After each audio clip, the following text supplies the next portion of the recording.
What's up, gang? Welcome back to In the Frame Podcast, episode number 3. I'm your host, Peter Collins, joined by Alberto Mendoza, your co-host. What's up, man? How you doing? Doing good. I'm doing good. As always, let's pop a cold one. It's been a long week. Definitely. Cheers. Cheers. Some good stuff. So, man, let's start it off with how's your week been so far? It's Friday. Just got done with my 9 to 5. I know you recently quit your job. Yeah. It's been an adjustment for me. How has it been going?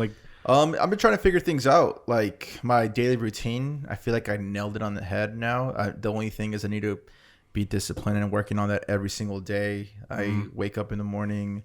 I do my 30, 45 minutes of reading with my coffee. And then after I do my reading, probably check my social media, see what's up, my emails, any inquiries that I got to respond to. And then I get back to working with I have a few projects on deck that I need to complete. Nice. So just been doing that a lot. And then after my second cup of coffee, get my workout in, workout at the beach since we can't go to the gyms yet. Yeah. So I get my running. And then by the time I come back, I've taken a nap or two here and there.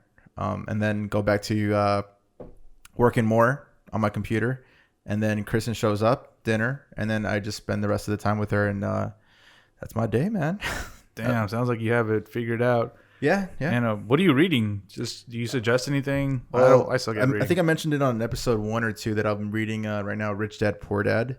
So I'm learning a lot about how to make money work for you, not you work for money. It's business oriented, so something I highly recommend reading. I'm learning a lot of stuff that you just never learn in high school, at least. I mean, I went to community college and I still didn't learn that either. So I don't know. You went to Fullerton. I don't know if they taught you financial literacy. No, yeah, they definitely did, but not in the way that a lot of entrepreneurs nowadays feed it to, like people like us who are trying to start their own business, whether it be photography or outside of that realm, but they definitely have a way of communicating it to us that works, Yeah. And no, but that sounds good, man. I'm happy to hear that your adjustment to your new lifestyle or line of work, because it is working for you, man. So far so good. I mean, it's the first week of quote unquote full-time freelance. It's definitely different. I'm used to going into a place where I kind of quote unquote clock in and clock out. Where here it's like I'm my own boss. No one's gonna tell me what to do. Right. Which could be a double-edged sword. Some people will take advantage of that and just hang out on the couch and just look at Instagram all day or whatever. You just gotta have that mental discipline to like do your hours of work. So I treat it as I'm still working at the other place I was at. I quote unquote clock in here at 9 o'clock in the morning. That's when I open up my laptop and start editing. That's good. Now how was your week? Yeah, my week it's been great, man. It's my 9 to 5 job has definitely picked up from what it was during this whole pandemic thing. It definitely slowed down to 30 hours. Now we're back to 40 hours. It's good to hear. Yeah, it's good. It's good, and it's bad because because of the 30 hours, I picked up a lot more, like, not hobbies, but interests and more projects than I would have picked up when you should. You have a lot of free time, so you're gonna pick up new things. Yeah. So because of that, this past like 2 weeks, it's been super busy. Like almost every day, I've been doing something, whether it be work or a photo shoot or our podcast, and we just got done shooting our photo shoot.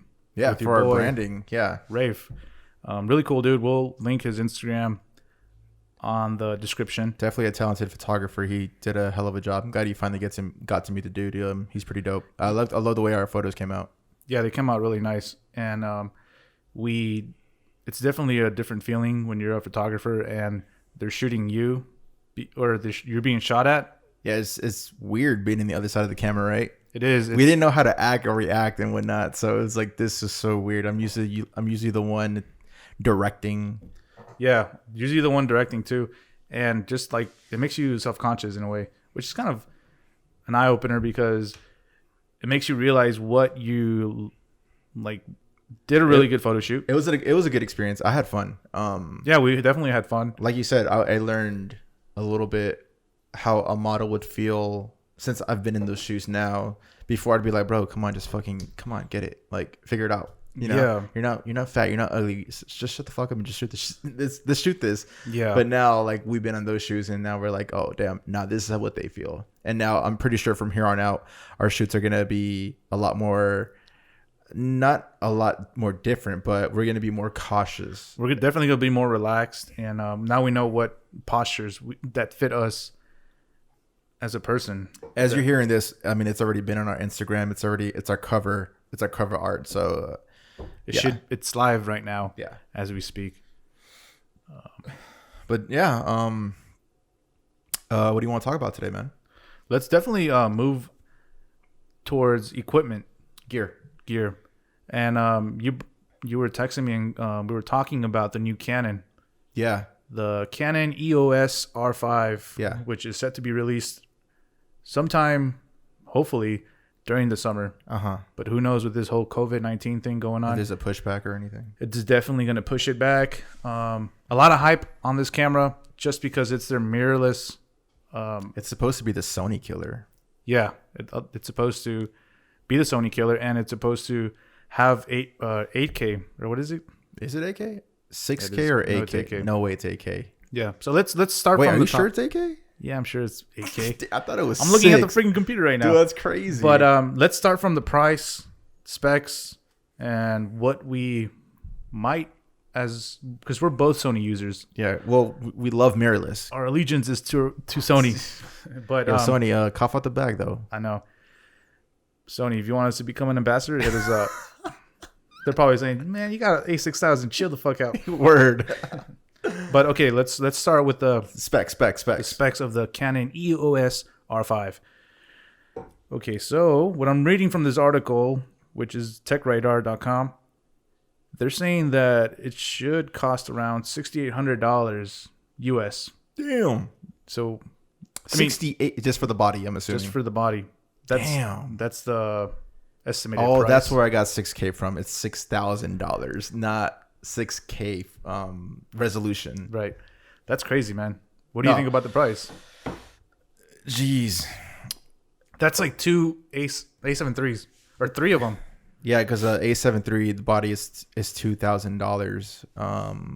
Fuck, that's crazy. I'm seeing people like on Facebook and Instagram are like all hyped up about it, which is okay, totally cool. But they're like, oh, guess I'm switching to Canon. I guess I'm ditching Sony because everyone's waiting for the legendary A7S III, which people have been waiting for almost about 4 years at this point, which is the low light killer. And so people are jumping ships right now to Canon, which is cool, I guess. But people don't realize that, yeah, you're going to get a 8K mirrorless camera, but you also need a dope machine to handle that footage, which most people don't. Most people can't even handle 4K quality footage in their computer, let alone 8K. Right. It's not just buying the camera. You got to buy a computer with that, which is going to cost you another $1,000, $2,000, depending on your preference. Right. And 8K is just ridiculous. And I heard, maybe I'll read it through, but I heard that they're gonna have like some setting that replaces what is that called? A red camera. Like it's supposed to compete against a red camera or something. I don't know. We'll dig into it, but something about that. So maybe that's why the pricing is so expensive. And another reason is I think they priced it so much is because Canon is realizing how much money content creators are making. So they're probably like the average Joe making, I don't know, $3,000 a month, $10,000 a month, 20.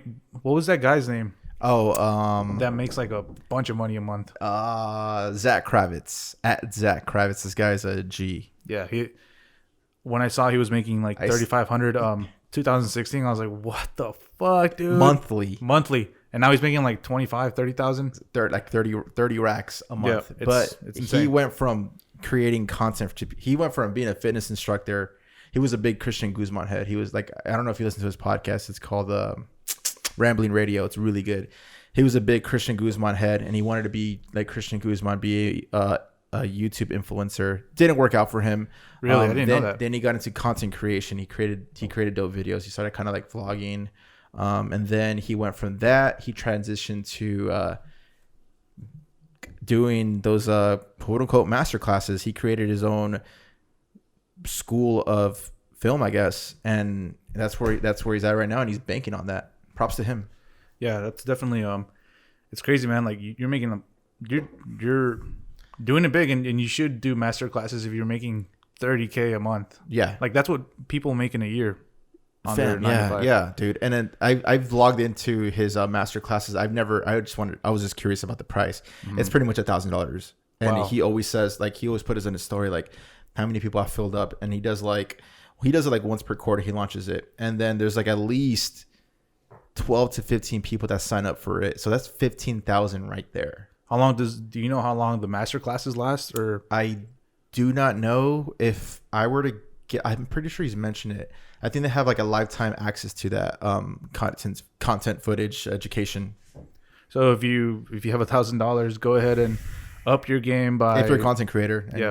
That's a good tip of a master class that if somebody wants to invest $1,000, they can go ahead and do. It's either like invest in $1,000 or go to freaking film school and drop $50K. Go to USC. I'm sure it's a lot more than 50,000. First, you got to get approved. Yeah, and then you do the courses and whatnot. Yeah, that's insane. But back to the camera. Yeah. So they're saying, okay, so 8K video capture. That's it. They're trying by. Shouts to the train. Okay, so they're saying that they're ballparking the megapixels to be around 42. Sheesh. Or no, I'm sorry, 45. Sheesh. That's a lot, man. That isn't the A7 IIIR like 47? Something like that. I think it is. And the R4 is like 60, I believe. Yeah, and then again, this is a mirrorless, so it's pretty beefy for a mirrorless. That's a tank, a little mini tank that you got on your hands. Yeah, definitely. Let's see here. Not just that, but like, because I've seen videos of this, like people reviewing. No, that was the. Never mind. That was the the 1DX Mark III. They're like SD cards cost like $300 itself. Wow, that's crazy. Because they're not SD cards. I forget what the term is, the proper term for it. It's something bigger, and it's like, I'm pretty sure it's the same kind of card that's gonna be on the EOS 5. Is that what it's called? Yeah, EOS 5 R5, I'm sorry, EOS R5. Yeah, and as you could tell, we're not Canon heads, so we're not familiar with these names. We're only doing this segment just because we know we don't shoot Canon, but I'm sure somebody out there. A lot of Canon users. It's either Canon or freaking Sony. Yeah. But we're just, we want to inform you. This podcast is about photography, and the past couple of episodes haven't talked about upcoming gear, so this is why we're taking the opportunity to talk about this. We've gone on deep dives on Instagram, so I think we could chill with that for a little bit. Instagram. We can chill on that for this episode number 3 in the Frame Podcast. Let's talk about frames per second. Mechanical 12 frames per second burst, which is pretty good. My 6000 does 11 frames per second. I'm sure it's mechanical shutter. But I don't even know what any of that means. Mechanical, I swear to God. I think mechanical, we should have done our homework a little bit better, but I think mechanical is when you hear the shutter. Yeah, that is mechanical. And then they're doing 20 frames per second electric, or what is it called? Electrical 20 frames continuous shooting speed with using the silent shutter or shooting in live view. I don't know what that means, but cool. Does that mean like it's taking a video, but it's actually shooting frames? Oh. Which kind of takes from the experience as a photographer, because I like hearing the shutter speed. Right. It does make you feel like you have a machine gun. Yeah. Okay, let's get into the video specs. That's a whole. That's my baby. That's what everybody's talking. That's the selling point. Yeah, that is a selling point. Because anyone could get a So let's talk about what Canon has confirmed. Canon has confirmed that the EOS R5 will be capable to capture 8K video using the full width of its sensor. This is the first time such high-resolution recording ability has made its way to a consumer-level snapper. So that's impressive by Canon, man. Because to get 8K quality footage, you need to get a Red or some other cinema camera. Yeah, I can only imagine the file.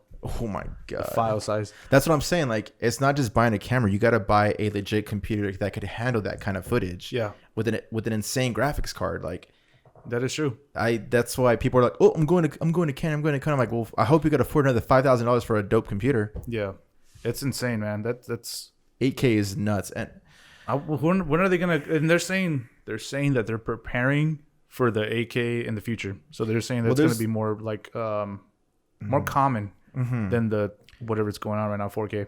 It's funny that you say that because 4K has been around for a while now at this point, and most the general population don't have 4K monitors, 4K computers, or 4K TV. They have standard HD. I have freaking standard HD TV. Yeah. So 4K is good, and HD standard 1080 is the standard. Well, it's the standard right now, but the fact that they're like trying to push 8K when not many people even have 4K displays is like kind of interesting to me. Well, I can see yours is a 4K TV, and it looks fucking amazing. Like, I'll tell you this much: there are a lot of like this. If you go to Best Buy or Amazon and get like not a cheap, but like a moderately cheap TV, you will get 4K. But the only thing I recommend if you get a 4K TV or computer is that you get fast internet, because if you don't have fast internet, the 4K won't keep up and it'll just keep freezing. And I had to upgrade my internet because of that. Yeah, when I got the TV and we were watching. Oh, that's right. We had this. You upgraded for the Super Bowl. I remember. Yeah, I had to upgrade. I was like, it was just lagging and it was not a good experience. Jeez, that's another thing you got to think about then. Yeah. Another. Plus, who's watching 4K videos or let alone 8K videos on YouTube? Most of these content creators are gonna put their work on YouTube, right? You assume, or Vimeo, and who's gonna watch that from a 1080 display computer? Yeah, I think this camera is definitely aimed towards that 30,000 like Zach content creator. Yeah, or if you're making short films. Yeah. I know a couple people in San Diego who have Ian. He's got a Canon. It's a cinema camera. God damn it! Is that the one that is like a square? Yeah. Isn't it a red? No, I thought it was a red. No, it's a Canon. Damn it! The one moment I cannot remember that freaking name. It's a cinema camera. It's a Mark II Canon. Anyways. Yeah, and then my other friend, he just sold his A7 III, and he got a Black Pocket Magic 6K camera, which is like pretty dope right now too. But Black Magics they're pretty cheap compared to this Sony. One. Aren't they like 1,200? I know a guy who the 6K. You can look it up right now. The Black Magic 6K look it up. is, I want to say the body's, I'm assuming it's like $3,000. Black Magic. And there's also a 4K version as well. So there's a 4K and there's also a 6K. No, yeah, it's worth $1,300 just the body. For the 6K or the 4K? Oh, I'm sorry. This is the Black Magic Pocket Cinema 4K. Yeah, I'm talking about the 6K. Oh, 6K. The 6K just came out like less than a year ago.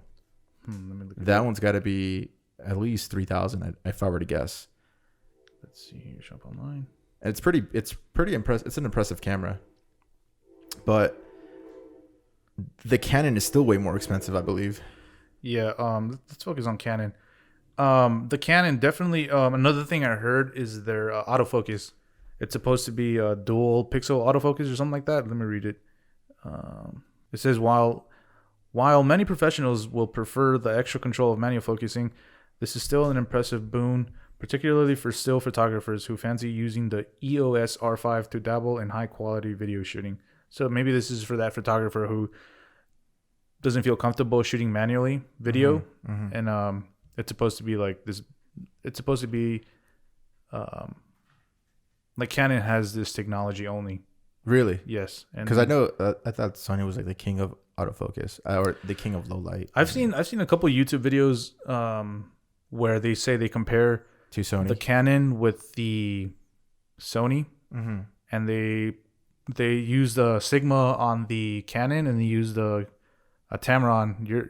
It was like a zoom lens on the Sony, and they said that even third-party lenses still perform better on the Canon. Really? Yeah, but that's crazy though. Interesting. Yeah, I mean, well, if you're doing a short film or you want to shoot manual anyways. Let me ask you this: what in a camera do you look for as a videographer? What in a camera? Like what's a deal breaker? Okay, I do like small compact cameras, easy to travel with. It doesn't scream out loud, "Hey, I'm an expensive camera." I'm a videographer, so I do like the 4K aspect, and it's full frame as well. It's not cropped like most cameras are. Yeah, and it has 60 frames per second, has 120 frames per second for super slow motion. 24 megapixels, 23 point something, whatever on photos. So it's a great hybrid camera. That's why I like it. And it has great autofocus and it's killer in low light. And it's the body size. Honestly, it's more like the compact size. Canons are just, they look like tanks to me. And I don't like that. Especially if you have the battery grip. Whew, damn, like that thing looks huge. And like if you have the battery grip and you want to put it on a gimbal or something, it's gonna hurt your back. It's gonna hurt 2 your hours back. in. Your gimbal may not even support it without the battery or with a battery pack. It's just it's a lot more weight to the camera. I mean, I've done weddings with my A7. I've done weddings with my 6300. It's like the same body size as yours with a gimbal, and my shoulders and back were still like, after 8 to 10 hours of filming, you're still going to be hurting, you know? It's just a lot of weight there. It's not a lot, but it's long term, it does kill you eventually. Let alone, I can't even imagine a Canon, and with a camera that big, you need a bigger gimbal, so it's going to be even more weight, so a lot more payload to your back and your arms. So it's like, yikes. So okay, enough. I feel like we've done a pretty good summary of the Canon EOS R5. That's dope though. Let's I feel like this is saying, Sony, what's good? What do you got? Sony has to respond with the A7S III. Yeah, they have to. They have to. Or also another thing I heard about Canon is that they have created 8 to 9 patents on new cameras. So they're doing like a whole line of mirrorless, like really expensive, the R5, and then like, you know, go down the ladder. Right, kind of like the 6,000 series. They're bringing their Rebel back or something. I heard. Oh, okay. Like just for the average. That's usually like the starter camera. Yeah. So they're definitely pumping up their game in the mirrorless camera. I don't think who knows if it's going to be a mirrorless camera. I have to do more homework, but definitely Canon coming up 2020 looking very, very good. Very strong.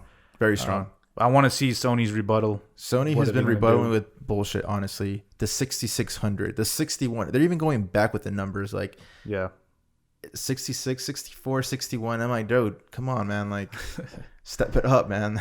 Yeah. But, okay, so let's segue. This is a good segue. Let's talk about gimbals. Because I know you just had a gimbal. I don't know. I'm not very knowledgeable in gimbals, but I know you bought a new one. What made you just let's give advice to like someone who's looking for a gimbal. Okay. Why did you switch?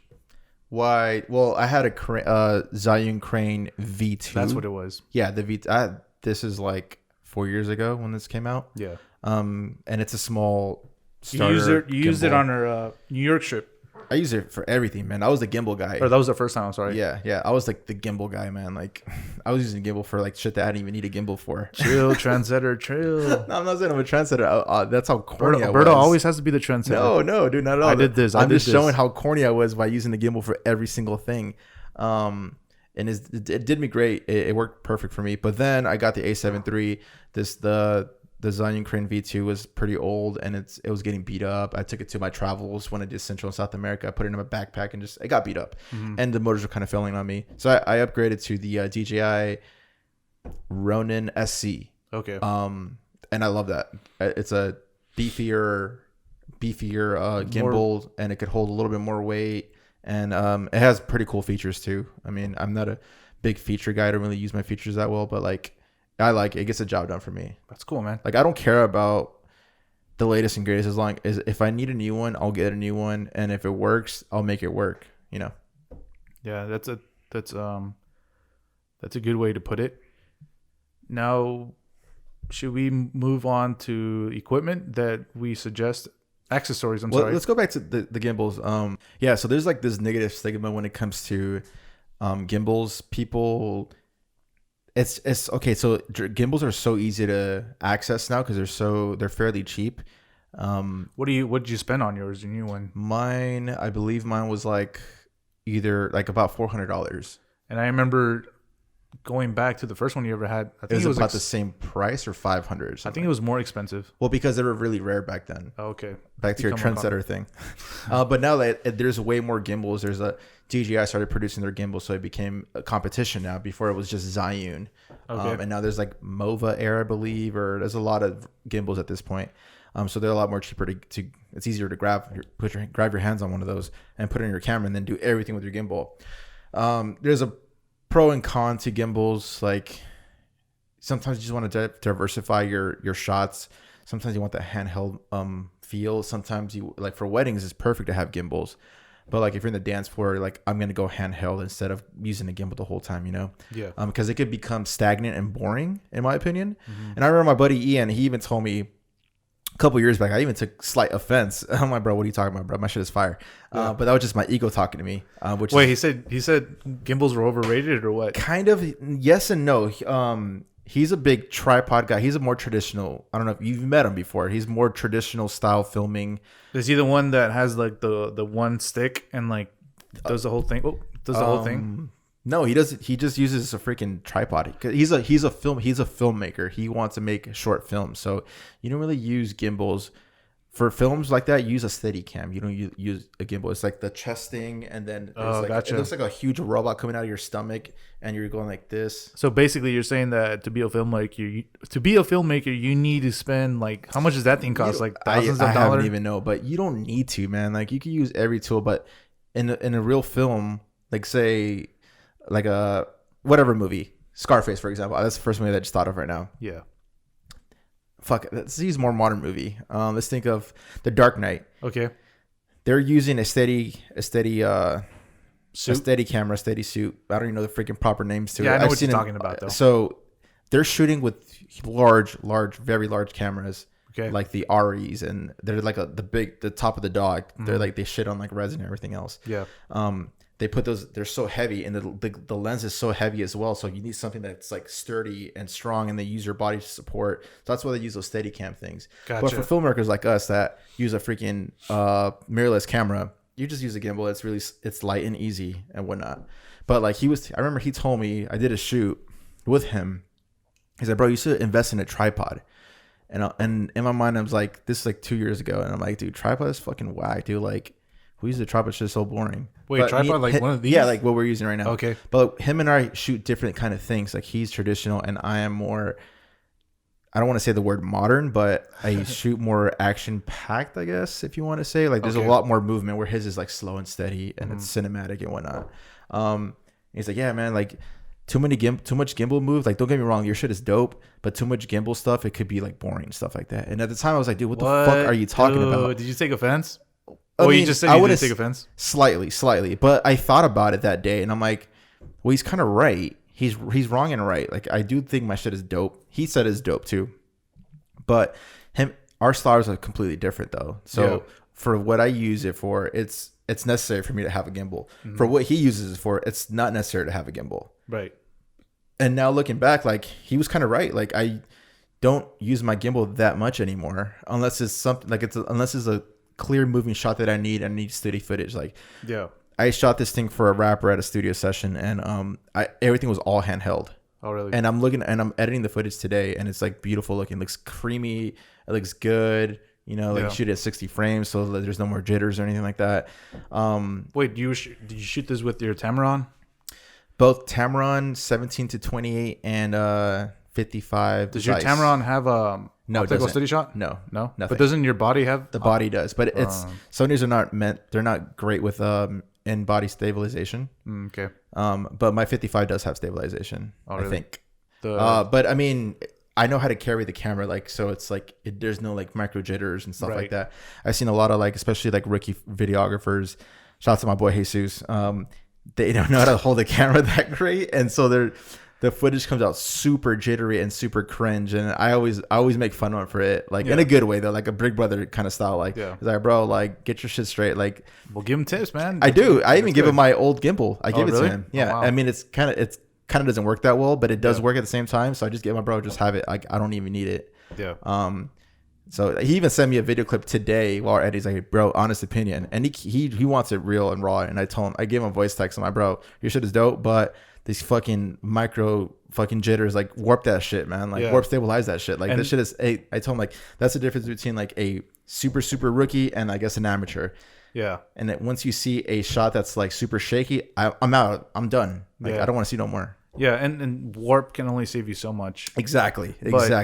And let's go back with equipment doesn't define you as whatever you do, whether it be, well, it's mostly videography, because, well, talking about gimbals, when I had a conference call with my future videographer, I was like, hey, what do you shoot with, this and that? And then I told him, I was like, oh, do you use a gimbal? Or, and then he's like, no, I do it all freehand. And I was like, whoa, like, really?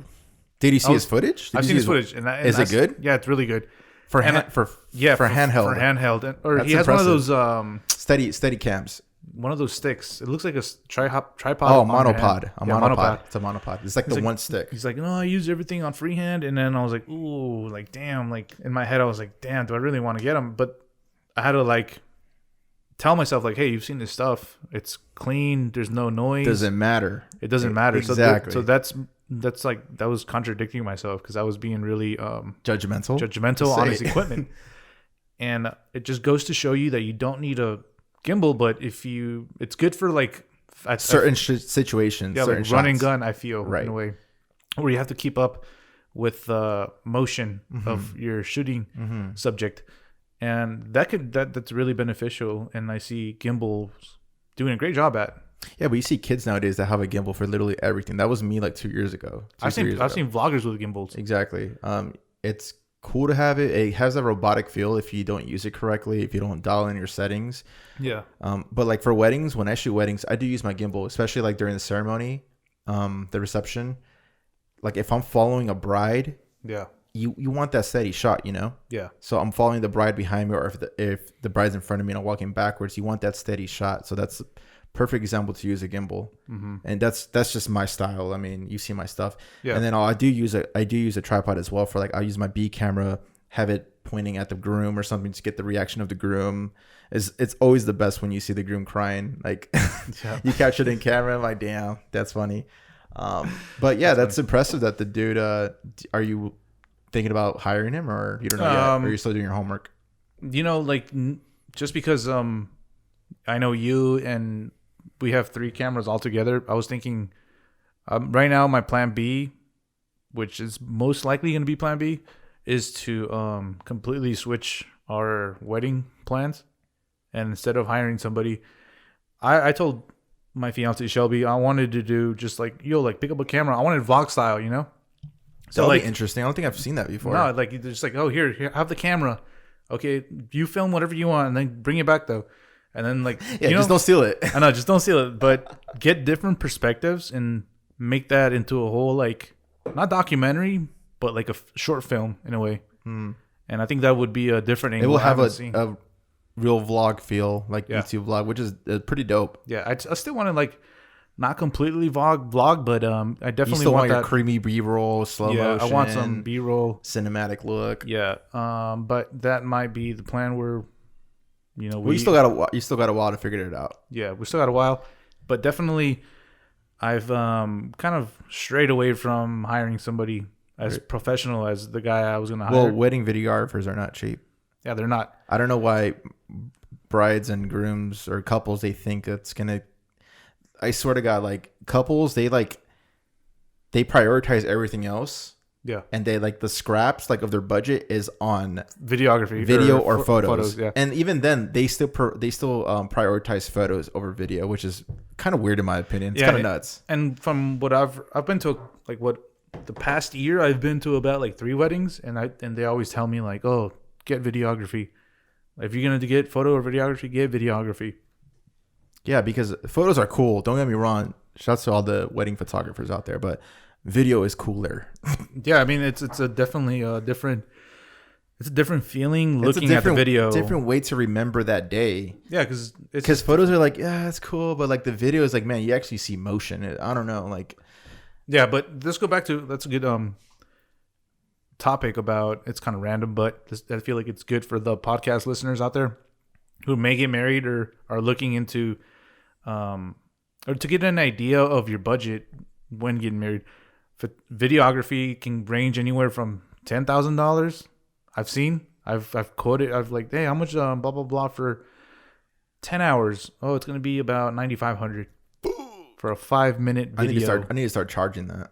And you actually sent me their link. It was. Oh yeah. I know who they are, but I'm not gonna plug them. I know, no plugs.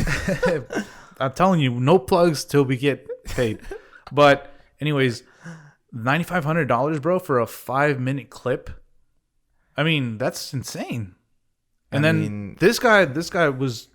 I'm gonna go ahead. They're locals too. Yeah, I'm gonna go ahead and say the price because I'm not gonna plug him.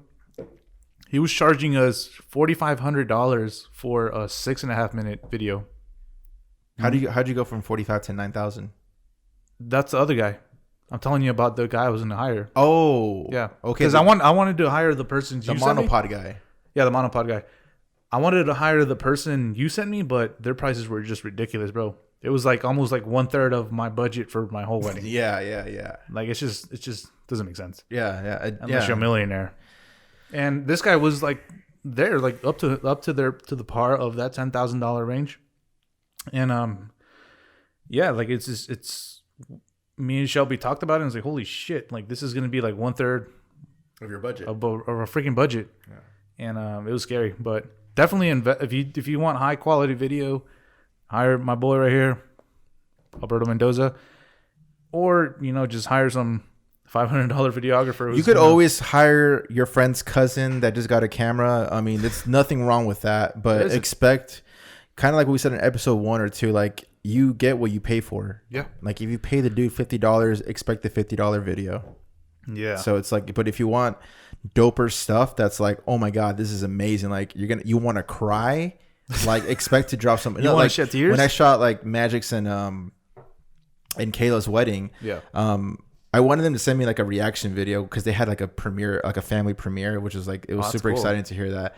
But like they had the low light, so the video came out super trash on their cell phone. So it's like, it's not even worth it. I'm like, all right, bro, it's all good. So yeah, people were crying and stuff like that. I'm like, dude, this is the kind of shit I want to hear. Like this is what you live for. This is why I do what I fucking do, because I want those emotions to come out when you see my shit. Like that's when I knew I did a hell of a job. Yeah, and something completely random too is like, this podcast, we're really passionate about this stuff. So like if we come off as like really opinionated or whatever it's called, it's because we're really passionate about this. So this is why our opinions or our freaking point of views are so strong, come out so raw, because we're really like passionate about this stuff. We're not here just to like fuck around or like, oh, let's just make a podcast. We're not those wannabe like photographers or videographers. We actually take our craft pretty seriously. I mean, it definitely like our passion shows in our voice and what we have to say. Yeah. But let's move on now that we're on DJI into, I know you've been telling me and bitching at me to talk about this, drones. Bitching at you? You've been bitching at me. It's like, I want to do drones. I want, like a little kid, but I personally don't own a drone. I don't know much about drones. All I know is care about drones. I don't care about drones. It's not I stay on my own lane. Right. Remember, guys, stay in your own lane. But let's talk about drones. Yeah, man. Did you hear the new Mavic Air 2 came out? I did. It's like I actually got it pulled up right here. It's $799, and it's not bad. It's not. I mean, it's a good price. Yeah, it's I feel like $700-$800 is a pretty standard price for. It is. Yeah, it is. It is. When I got mine, shit cost over $1,000 when I first got it. You had two of them. I remember you had the first one that ever came out. Not ever, but it was the first model of the Phantom. I had the Phantom 3 Pro.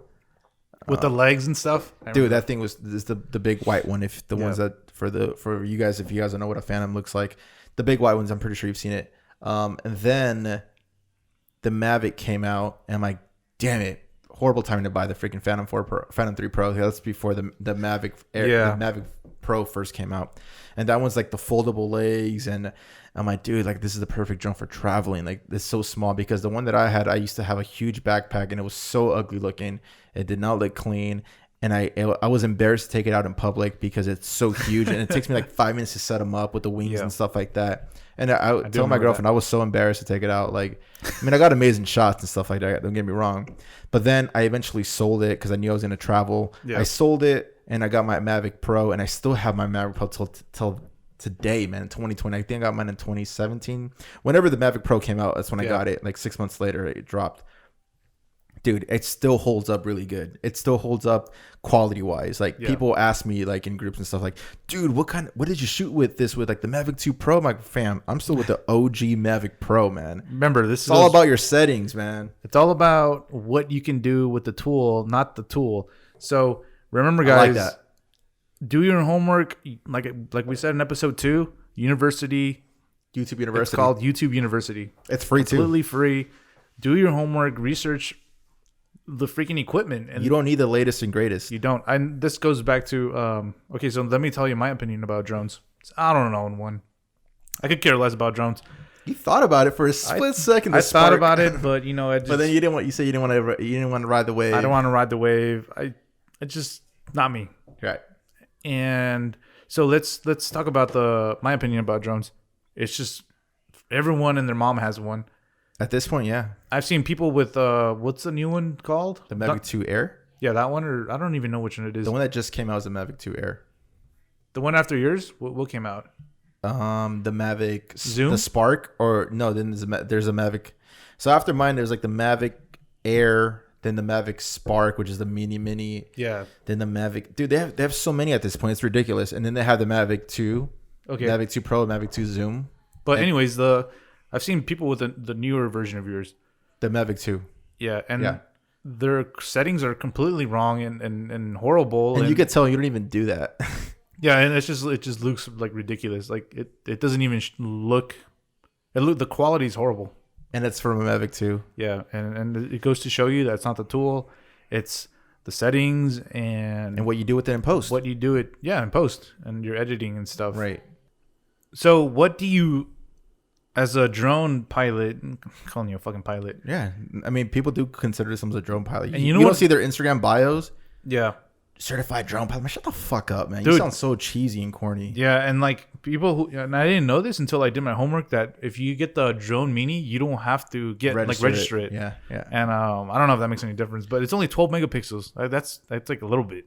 I mean, a GoPro shoots 12 megapixels. An iPhone shoots 12 megapixels. I mean, you can make 12 megapixels. My drone shoots 12 megapixels. Yeah. Like you said, bro, is what you could do in post production.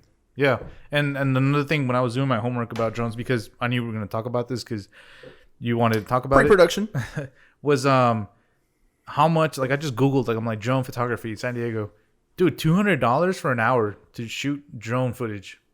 Man, that's a lot. That's a lot, isn't it? Yeah. For drone footage. And I was like, damn, like no wonder people are getting drones left and right. Right. But so how do you, so since you're like the drone expert, I wouldn't call myself an expert, but I'll take it. How did you manage to use your drone when this whole like phase went through where like cities were prohibiting? I know Laguna Beach didn't allow drones. Can't even fly it in Canada, I believe. Really? Yeah. I didn't know that. And then McKinney got in trouble for it.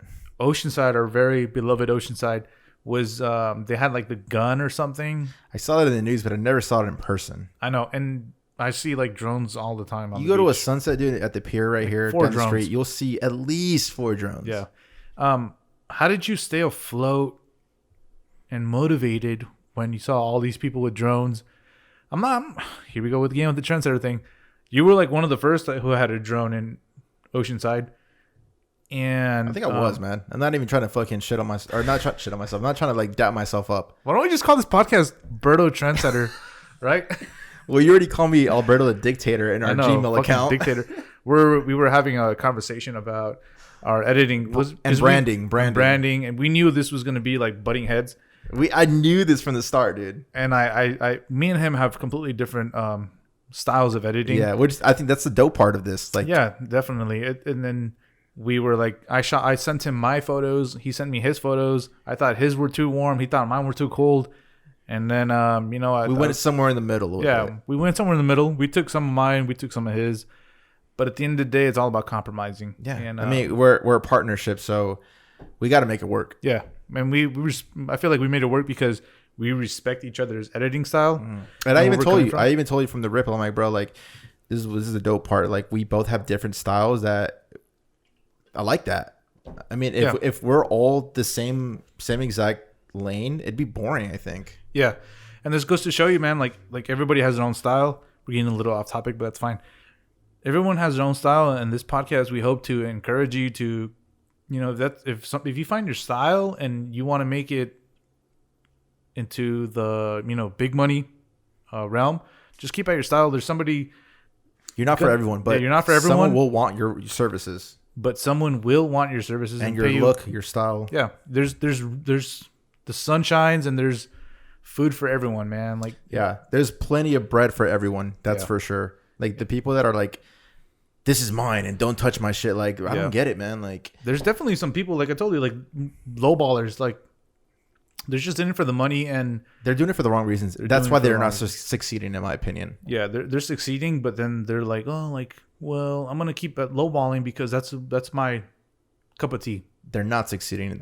But they feel that's succeeding. And because they landed the $50 gig. Yeah, because they've done that $50 1 hour photo shoot, and it's just so annoying. But anyways, back to the drones. So how did you stay afloat with your motivation and knowing that your neighbor and your mom's friend had a drone? Yeah. How did you keep that motivation? I don't know. How did you? When it all comes to like camera movement. I mean, I go on Instagram, bro. Go on like #drones, and you'll see. I just thought of what's her name's roommate? Who? With her style of drone. I'm not gonna say their name out there, but I see what you. They record and they're moving the camera and they're adjusting themselves and they leave it there and they post that. I'm like, fam, why are you posting that? Like that's super like jittery, like like following. They're clearly like trying to figure it out, or I mean. It's just cringe, and I don't do those little dumb mistakes. I try to do smooth camera movement, and at the end of the day, this goes back to episode 1 or 2 when we had 3 episodes. But when it all comes to post production, how you color, like I think you said, like what makes you stick out, or what do you think makes you stick out? And I said my coloring, honestly. Yeah. Like I think my coloring is dope. I like my shit contrasty and punchy, and I've seen a lot of drone footage that are you could literally tell it's straight out the camera colors. Yeah. Instead of like a picture profile and then you tweak it up yourself kind of thing. Okay. What advice do you give for drone people out there who are listening here? Don't do those jerky movements and post that. Post? Don't post those jerky movements. Like if you're trying to set up a shot, don't hit I don't know. I only hit record when I know I'm set up and I know what I'm going to do. I don't hit record like my old boss, this guy used to freaking hit record once he takes off and it's out for like 30 minutes. And then I'm scrubbing through that footage. I'm like, bro, you suck at drones. Let me do the drones from here on out. And I straight out said that. And it's so hard. It's taxing on your computer when you're scrubbing through 4K, 30 minutes of drone of him going like this. And it's like, it made my workflow hell. And so I know my workflow. I know how I work, and I know what just works well for me. Okay. So you heard it, guys. Don't press record until you're at your spot. Exactly. Once you're ready to shoot something. Yeah. For me, it'll make life easier in post. Yeah. For me, one thing I would give a tip to photography, because I'm a photographer, and I noticed this a lot of on drone pictures, is the landscape. Like, there's a portrait mode, isn't there? Or yes and no. Can't your camera flip or something? Only mine can. Only yours? They stopped doing it after mine. This is one of the reasons why I love my drone so much, because it could flip to portrait. And a lot of my clients want portrait style footage. Yeah. So therefore it works out for me. And I mean, you could do it with any camera, but you have to trim it. You have to crop it in, and you're losing resolution like that. Gotcha. Where mine, I could just flip my camera if I wanted to, and no one else could do that but mine. That goes to show you I don't know shit about drones. I thought any drone can do that, but nah. Damn, only maybe that's why it's hard for me to upgrade, because I love that portrait mode, and my clients want portrait style footage because IGTV, Instagram, like vertical style videos, and I could provide that. I didn't know that without losing resolution. Yeah, no, that's interesting. I did not know that, but that is one thing that bugs me, seeing those like landscape photos, and usually here's another pet peeve I have about I feel like they're newbies about. They don't do the research. I feel about drones is that they keep taking the same damn pictures of like whether it be the pier or the shoreline. Mm-hmm. It's just like repetitive. Yeah, I mean, I'm guilty of doing that too. I mean, it is what it is, dude. But I know I think I know what you're trying to say. Like, there's a lot of shitty, like, framing symmetry. Like, I'm all about symmetry, dude. Like, if I see two palm trees, I'm gonna be in between those two palm trees and make it look aesthetically pleasing to my eye. Yeah. And I've seen people do like the bird's eye view beach, and it's like cricket, it's not even straight and stuff like that. But I mean, those are the common drone shots. That's when you know there's gonna be, those are like drone rooks, I guess, if you want to call them drone rookies. Mm-hmm. They do the typical photos of drone, beach, bird's eye view. Yeah. Maybe a surfer. I don't know. Yeah, that's very true. And let's move on to let's wrap up this show. What do you think about drones besides drones? I just think that they're. I got a feeling you think they're cheesy. I don't think they're cheesy. I think they're overplayed. They're definitely oversaturated. Back to that oversaturated. I don't want to say oversaturated. I'm overplayed. Extend your vocabulary, Roberto. Damn. My bad. I'll read a dictionary from here on out. At the source. Yeah. Dictionary. Yeah, damn. Yeah. Come on, bro. No, but let's that I definitely think it's overplayed. I definitely. What think bugs you? the repetitiveness of drone pictures of the beach. Of there's only so much I feel like people could do with the drone. Yeah, I agree. There are some people who get really creative. Yeah, props to those. I'm not gonna plug them, but you know who it is. The guy that does backflips, super fit. Sam Calder. Why'd you plug him, dude? I don't want to plug him. Why? He's cool, man. He's the GOAT. He's the GOAT. Dude, he has enough followers. No, he has like You're these such really. a hater. I want like me and you were talking about. Those this. are FPV drones. Yeah, but we're gonna talk about that. We'll save that for the end of the segment. He has some really cool tight shots where he goes through like he'll go through trees, millimeters, dude, and it's just crazy. Like how many drones do you go through? Because you definitely have to crash. He's crashed a lot of them. Yeah, but he's sponsored probably. Oh, for sure. So DJI is like, yo, keep sending that heat. I'll send you as many drones as you want.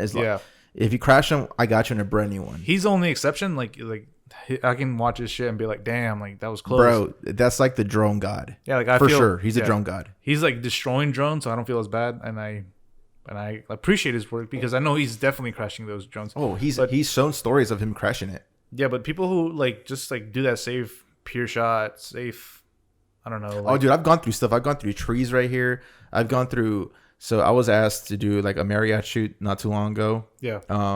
Got hired. Slight flex, but I shot through the Marriott, man, like the two buildings, and I was like, ooh, it's kind of sketchy, but I got through the two buildings, and it shows the beach, and I got it through. I gotta post that, man. Like I have so much in the archives I haven't even touched, man. It's like it's getting ridiculous at this point. But yeah, I try to get ballsy too. I try to get as ballsy as I can. Yeah, I feel like that's why an annoyance I have about drone owners is that they're just boring in a way that they're not willing to take that risk. Right. Or if they you do have $1,000 up in the air, and you don't want to hurt anybody too. So that is true. We're not encouraging to like go ballsy with it and go through freaking trees because you could hurt someone, you could hurt yourself, and then you can screw it up for all us drone users. And I feel like that's another annoyance. I feel like because of the people bitching about like, oh, like my privacy, like why are you droning over my house and this and that, has really like made people like, oh, okay, well, there's all these rules I have to follow. Let's make this safe shot. Yeah, you got to follow the rules too, guys. I follow all the rules. You got to get licensed if you're doing commercial work. Just abide by the laws. Don't ruin it for all of us, especially for people like me that actually do take this serious and make a living off of it. So don't be a little. Don't fuck up my money. Yeah, don't fuck up my bag. Yeah, don't be a little twerp. That's a good segue towards the, what is it? FPV drones, the ones that fly super fast. First point of view. Anyways, they're freaking fast, and hell yeah, that's a whole different perspective. They're so tiny, and Sam Calder also uses those as well. He uses both Mavic Air and that, and those drones they have it's amazing, dude. Yeah, it's so crazy that you're talking about this because before we invested in the podcast gear, I told my boy Rick, I'm gonna invest into an FPV drone because I'm like, fuck this, I'm gonna fucking keep killing. I remember you telling me that everyone has a fucking drone, and I'm gonna get an FPV and I'm gonna fucking shit on the game. But I looked into it. It's like, God damn, it's so complicated. Like, you literally have to buy a million different little pieces, and I'm like, bro, I don't got that. I don't really care that much. Like, You don't have that time. I don't care that much, honestly. Yeah. And then you're like, dude, this is the podcast. I'm like, all right, let's do that. Yeah. No, this is definitely like, I like the podcast, man. I love it. This is so fun. I look forward to this. It's good. It lets us put our voice out there. You know, it's definitely fun, and we're doing this for fun. Yeah. We don't care what people. I mean, if you enjoy it, thank you. We praise you for being our. If you hate it, let us know. If you hate it, let us know. Comment, send us a DM. Yeah, give us that engagement if you hate it. We're also on YouTube in the Frame Podcast. Yes. You know what? Let's wrap the show, man. Yeah. What's going on? Let's talk about what's going on in the world. Yeah, that's big news. We were texting about the podcast Godfather. Joe Rogan, dude, worth $5 billion. Big money moves. Made $100 million. It's not confirmed. This is speculation. We don't know that yet. But it's speculated to be over $100 million contract. Yeah, it's definitely. I'm looking at a Wall Street article. Spotify strikes podcast deal with Joe Rogan worth more than $100 million. His full library dating back 11 years. 11 years, ladies and gentlemen. That's the ultimate. Is to hit the service September 1st and become exclusive to Spotify after that before the end of the year. And let me tell you my honest opinion about this. At work, I go to YouTube and I search Joe Rogan. And you know how they have like clips of like their most memorable or their highlights. Highlights. I look forward to that. So I was like, the first thing when I saw this, I was like, fuck, like, there goes my fucking killing time of watching it. It's just, it hit me in a negative way, but really, I felt the complete opposite. It hit me in a negative way, and let me tell you why. Because Spotify, you can't watch videos. Well, they're gonna have a. I know, and that's scary though, because everything that's new, human nature is to be scared of, right? Change is always scary. I don't know. I like change. I think. Well, I like change too, but for the like, your human nature is like to be scared for the most part. Yeah, people. So I've watched YouTube videos on like there's I think music videos or some stuff like that, and that's why it was scary. I was like damn, like I think it's gonna be more complicated, or I don't know. I just thought it was gonna be different. I think it's I actually like this. It's dude, Spotify is becoming I mean, they're already a major player in the industry, but they're becoming bigger. They're like, yo, YouTube, fuck with me. Yeah. Like, I think because YouTube has been they've been fucking their creators for so long, man. Like, what do you mean fucking? Yeah, they don't pay their creators. People that are gaining millions of freaking views, like they're barely getting scraps and pennies. Well, they deserve a lot more, especially like full-time creators. Like, bro, they're bringing so many people into your YouTube channel, your YouTube website. I mean, the least you could do is cut the check at a more fair price, but I mean, that's what they're supposed to do, you know? Well, let me back up YouTube just because we're both YouTubers. Catch us at In the Frame Podcast on YouTube. Don't demonetize us, YouTube. No, that was you know, the whole stimulus check thing? Yeah. A lot of on my YouTube, I've noticed like there's always like one or two guys talking about the stimulus check, like update. There's a stimulus check update in the morning and the afternoon, and it's always the same guy. So he's posting 2 videos a day, right? And they did I just watched it today actually. They did a review on him, and the guy reviewing him said the guy making those stimulus checks, he's an accountant. He estimated he's making $250,000 a month. Okay. So they're definitely still getting their bread on YouTube. Yeah. I feel like, I mean, at least the smaller creators, they don't like. I love the competition of Spotify because that means YouTube's got to rebuttal and step up their game too. They don't want to lose all their. I mean, this is like way down the line if Spotify has its own video platform that's rivaling YouTube. Yeah. I like it, dude. I love it. Yeah, I like it too. Good for Joe Rogan too, man. Like he's been in the game for such a long time. Yeah, he has. He's been in it for a long time, and I'm a big fan of Joe Rogan. I listen to his podcast. His podcasting style is very like organic. What we try to strive for. Right. Nothing, ladies and gentlemen. Nothing in our podcast is rehearsed. We don't say like, oh, we have like cliff notes of like what we're gonna talk about, but that's about it. We have bullet points, not cliff notes. It's really broad, but we go off the rip. We're speaking our minds, and that's what we want to make this podcast really organic, just what comes up. We want you guys to fall in love with our personalities. And that's the goal. I mean, yeah, we don't want to be fake. We've seen too many fake oh podcasts. my God. Yeah. This is why this is our main motivation for a podcast, because we don't want to be fake. We don't want to pretend we're nice and proper. We are nice and proper. Like, Drums? no, fuck that. Yeah, I'm fucking cussing. We're gonna Like, fuck. I'm drinking my fucking drink. No free ads though. No free ads. Dude, fuck all that. Like, I We wanna be love that we straightforward. could be ourselves and Yeah. just fucking talk about our shit. Yeah, because I feel like a lot of podcasts out there lack like the reality, man. Like They're just so drone like by pilot? the strict by the. I'll tell you about drones. Definitely 24 get megapixels one. and Yeah, no, we're talking shit. No, We're- fuck all that shit, dude. Like, yeah, We're not talking shit, but we're here to give our honest opinion, man. Like, hey, man, this is us. Love us, hate us. If you fuck with us, We're- you fuck with us. If you don't, then it's all good, man. Yeah, it's all good. Trust me. There's another I'm not gonna podcast. lose sleep. Our neighbor, they're really nice. Go check them out. Yeah, check the podcast out. Yeah, they're super nice and proper and fuck all that. But no, Joe Rogan's really raw, and Joe Rogan's freaking. He deserves it, man. Yeah, He's so fucking smart. Like, that's one thing I did not know about him. He's really smart. Like, I don't know Joe Rogan like that. I Really? mean, besides Fear Factor and the UFC, oh, dude, you're missing. but I don't know more. I don't know past that. Bro, he's one of the smartest guys I've Clearly, known. he just got $100 million bag. He's had Elon Musk on his show. I do remember seeing that. like I was two in. times. I was in Costa Rica when he did the smoking, and then he got in trouble for it. And shit Oh, like yeah, that. yeah. Like, He I was in. got I remember I was in wasted. Costa Rica when I was listening to that. Yeah, Elon Musk got crossfaded with Joe Rogan. Joe Rogan on the first one. I didn't know he was in there twice.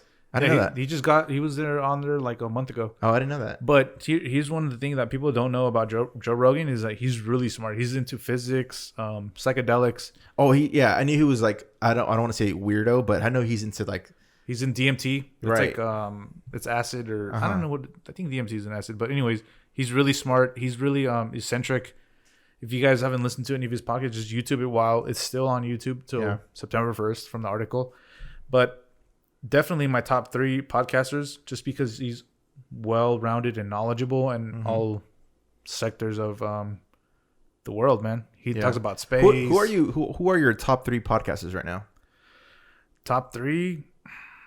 I mean, it sounds like Joe Rogan's definitely in there. They're all different. Joe Rogan, Medium Rare Podcast, who Yeah, you you told were me- going to work with, but we'll get into that in another episode. And I still haven't listened to their podcast. Oh, you still haven't? No, Good. I almost worked for them. Dude, you know what's funny? That when they hit you up, Uh-huh. I looked or I listened to the next episode and like, if you're a videographer and like we're not gonna pay $500 for a fucking episode if you edit it. Oh, really? I was like, wow. Like, Well, I mean, $500 is kind of absurd. Yeah, but I'm like, dude, like you guys have money. Like, why? But they're doing it every week, man. That's $2,000 a month. That's kind of okay, a lot. but they're probably making a lot more. Well, from the we don't know podcast, that. But I they got to mean- split it anyways. That's a whole different subject. Okay, Medium so- Rare, if you're listening, we don't hate you. I still listen to your shit. Y'all funny. Y'all want to hire me? I'm I know. game. But So medium rare, and then what's their niche? their niche is like millionaire.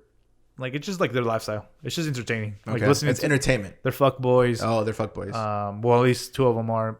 And then it just gives you the perspective of like the dating life of a millionaire, like what they do. They were Interesting. talking about how they only go on dates, or their average date cost is $400. Sheesh. It's just dumb, dude. I know a few friends that would do that. I know. And then I actually do know. I actually know one friend that would spend like maybe $1,000 on a date and get a hug. No names. Yo. Oh my man, god! we're All keeping right, it raw in the frame podcast, I but- fucking love this. All right, third one. Third one, it's more like informative. It's called like the 6-Figure Photographer. Okay. He talks about just like photography, how you can up your game in photography. Mm-hmm. He has people who like make a shit ton of money per month, and then he's like, "Oh, what do you guys do like during this coronavirus? What do you guys do to make more money?" And Right. then they talk about presets. Right. They talk about master classes. They talk about So we're pretty much ripping them off. no, we're not. I'm kidding. Fuck? Nah, I've never heard of a photographer, a photo like video podcast, creative podcast that talks like this. No, me either. No, dude, we're different. Yeah, We're really strong opinionated. Some people may think we're jerks. That's perfectly fine with me, man. dude. It's like, I don't care. Like we don't care. This is our platform. Yeah. We can do whatever the fuck we want. We can. There's people. I'm sure there's people that feel the same way we feel. Yeah, I mean, there's someone for everyone, man. Like, I'm sure there's somebody out there being like, "Thank God they finally said what I was thinking." Word, because a lot of like the creative podcasts that I listen to, they keep it so PG. That's why I wanted. That's why we made this podcast. Yeah, that they're like, they just don't want to. They don't want to hurt no one's feelings. They want to be so proper. They're afraid to hurt feelings. They're afraid to like lose a potential customer or client. Like, I'm like, dude, I don't give a fuck. I got 0 customers. I'm just kidding. Somebody's being like, that's why you got 0 customers. Word, yeah, exactly. Nah, man. Okay, so yeah, that's my top 3. What about you? My top 3, dude. Number 1, for sure, all time, Joe Budden podcast. Oh, I forgot about that. I'm a hip hop head. I don't know if you guys could tell. Nobody can tell. You haven't said shit about it.